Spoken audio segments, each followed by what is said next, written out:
તો મિત્રો, તમે હોરર સ્ટોરીઓ કેટલાય પ્રકારની સાંભળી છે. કોઈના સાથે આવું થયું. પણ હું હમણાં જ ઘટેલી તાજી એક હોરર સ્ટોરી તમને કહું તો આ કિસ્સો દિલ્હીનો હોય.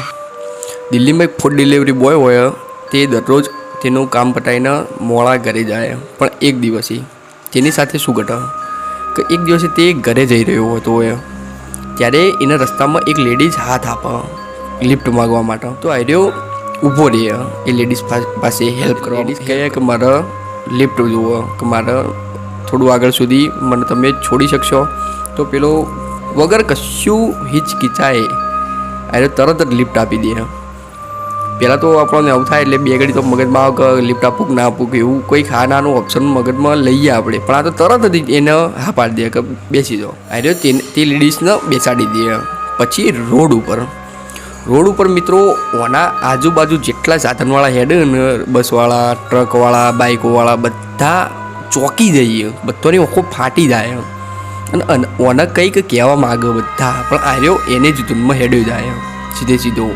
એક સરદારજી પાડી દઈએ ઓને, અને એ સરદારજીએ હોર્ન મારો, ડીપરો મારો, કેટલી પ્રયાસો કરવો ઓને ઊભું રાખવા માટે બાઇક. આર્યો એની ધૂનમાં જ છે, કશી ખબર જ નહીં પડતી, વાપરતો જ નહીં આર્યો.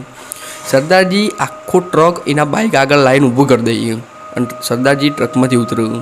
એ સરદારજી ટ્રકમાંથી લોખંડનો એક સળિયો લઈને ઉતર્યો એમના પાસે. ધીરે ધીરે એ છોકરાના નજીક જઈએ અને જેવો એ છોકરાના ખભા ઉપર હાથ મેળવ્યો ને મિત્રો, એ છોકરો બેહોશ. સીધો જ એ છોકરાને બીજા દાળ હોસ્પિટલમાં ઓસાવે અને એના આટલા બેડાના ભાગે એટલું દર્દ થતું હોય અને કોમ લોહી હોય, પટ્ટીઓ વધેલી હોય. અને એ રહ્યો છોકરો એ સરદારજીને પૂછે કે મારી સાથે શું ઘટ્યું આવું તો મિત્રો એ સરદારજી શું કહી ખબર કે જે તારા પાછળ કોઈ બેઠી હતી ને જે છોકરી, એ રે તારો બેડો ખાતી હતી, પાછળથી ખાતી હતી બેડો.